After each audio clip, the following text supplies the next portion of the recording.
Kathleen Noël est une artiste protéiforme, chorégraphe, danseuse, actrice. Elle s'exprime sur scène avec une énergie tirant parfois vers la transe, avec un corps en mouvement, malléable. Kathleen Noël est haïtienne et depuis les années 90, elle est installée au Mali. Bonsoir. Bonsoir. Merci d'avoir accepté notre invitation. Alors, vous êtes haïtienne, vous êtes installée au Mali depuis des dizaines d'années. Vous dites ne plus être une femme noire, pourtant. Qu'est-ce que ça veut dire? Qu'est-ce que ça veut dire quand je dis je veux plus être une femme noire? Donc déjà, c'était une création que j'avais fait en 2014 à Vienne. Et c'était... Je m'interroge sur nous, sur qu'est-ce que c'est qu'être noir.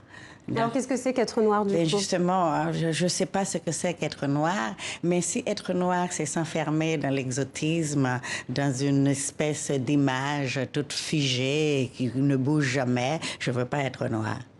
Alors, justement, vous ne voulez pas être noir pour ça, donc s'enfermer dans cette image-là, comment vous faites justement pour en sortir, vous? Oh, c'est pas facile, c'est assez compliqué. Après, donc j'essaye de mes interrogations artistiques quand je suis invitée.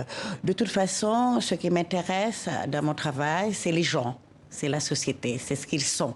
C'est comment ils sont avec les autres et comment les autres les perçoivent et comment eux-mêmes ils se perçoivent. Donc à partir de là, l'interrogation est permanente, elle est perpétuelle et... L'interrogation, elle est permanente et elle passe par la danse, du coup, pour vous? Surtout, elle passe par ce que je suis, être danseuse, interprète, chorégraphe, ça passe que par ça. Alors on va regarder tout de suite une de vos créations, on va revenir tout de suite après ça.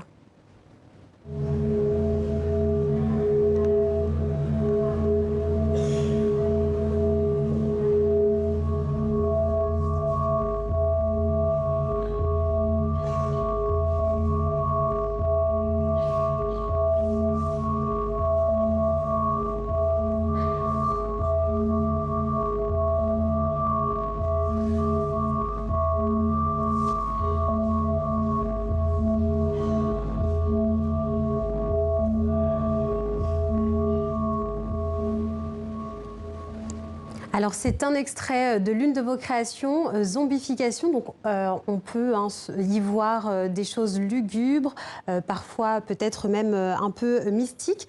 Qu'est-ce que vous dites là-dessus? Qu'est-ce que vous pouvez nous en dire? Alors cette pièce, elle a été créée pour Documenta en Allemagne. Donc elle a été créée en Grèce il y a 2 ans probablement. Et donc je devais apporter une certaine vision de comment je vois le monde aujourd'hui. Comment vous le voyez, le monde aujourd'hui? Pour moi, je vois qu'on est comme... On est des zombies. On va aveuglément vers des choses horribles, de plus en plus horribles, très peu d'humanité. Vous pensez à quoi exactement quand vous dites qu'on va vers des choses horribles? Vous pensez à quoi? Ben, je vois toute cette migration aujourd'hui, tous ces gens qui débarquent, qui quittent, qui traversent pour aller tomber dans des pièges pas possibles, s'enfermer, se faire bouffer, et très peu d'humanité. Pourquoi ils s'en vont? Pourquoi c'est comme ça? Pourquoi on les laisse mourir? Pourquoi? Il y a tellement de pourquoi, il y a tellement d'interrogations, il y a tellement de choses à penser, à réfléchir, à demander comment on est arrivé là, comment aujourd'hui on voit encore des Noirs, comment aujourd'hui on se fait encore tuer aux États-Unis parce qu'on est noir. Et votre engagement, du coup, il passe aussi par la danse. Comment vous faites pour exprimer vos engagements à travers les mouvements, à travers votre corps? Je pense que danser pour moi, c'est pas uniquement du style.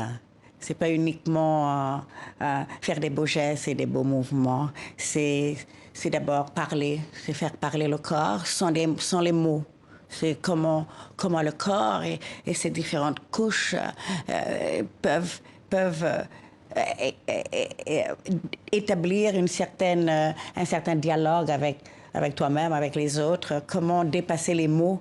Parce que les mots, c'est compliqué. Les mots sont fragiles et vulnérables. Ça rend vulnérable, ça rend fragile. Comment arriver à dépasser ce mode de communication? Alors pour vous, le corps, il ne ment pas?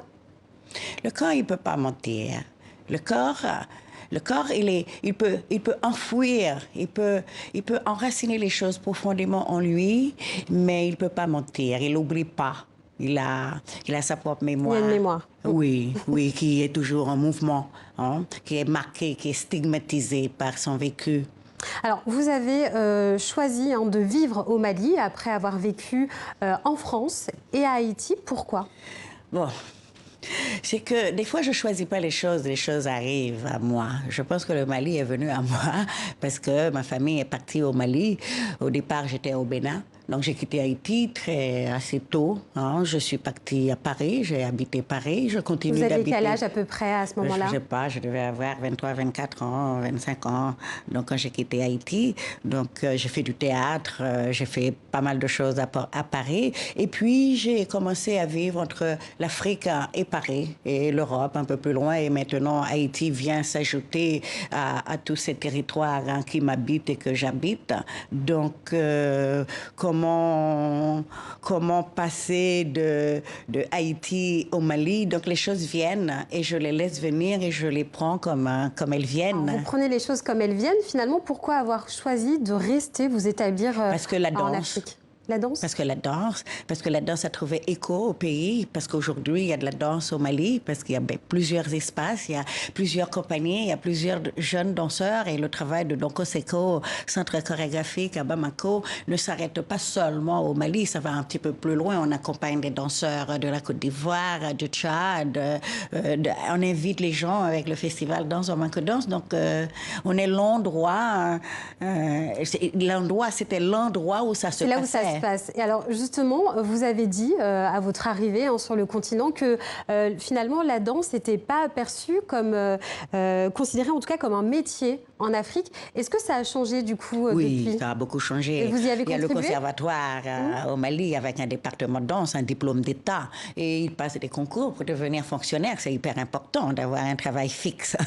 Mais ça ne sert peut-être pas à la créativité, mais c'est quand même une très belle reconnaissance de l'État avec un diplôme d'État et que le danseur, il aspire à devenir fonctionnaire, à travailler au conservatoire, au ministère de la Culture pour les événements culturels à partir dans le pays. C'est déjà une excellente chose. Et est-ce qu'à votre niveau, vous avez contribué aussi à cette reconnaissance? Je pense que j'ai beaucoup contribué parce que quand je suis arrivée au Mali, il y avait ce projet lancé par le président Konaré, ouvrir un espace de recherche, de création supérieure pour les artistes dont Abdoulaye Konaté allait être le directeur.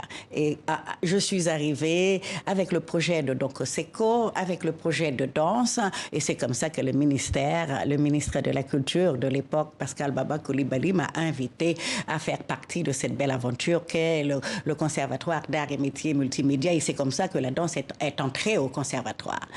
Alors, le journaliste Gérard Mineyard a écrit que a écrit que pour vous, la danse est une des forces profondes de l'Afrique. Quel rôle elle peut jouer justement? Bien, aujourd'hui, la danse est hyper importante parce qu'il y a un grand courant, un grand mouvement de créer, d'artistes, d'artistes solo, artistes qui se cherchent, qui utilisent le mouvement, le corps comme médium artistique. Donc, on peut dire que la danse prend une autre allure en Afrique. La danse prend cette allure professionnelle et qu'elle est acceptée par la société parce qu'elle n'est pas que folklorique. Parce que quand on danse, la danse folklorique, il y a cette connotation de fille facile, fille avec laquelle on peut tout faire. Donc, il n'y a pas une très belle réputation autour de la danse telle qu'elle est pratiquée par une partie de la société, la danse folklorique, la danse traditionnelle. Et je pense et j'espère, et je pense on est en train de le vivre en ce moment, c'est que la danse, elle prend de l'allure, elle a gagné des galons et elle est montrée, elle est vue, elle est acceptée et elle est accompagnée par le public local.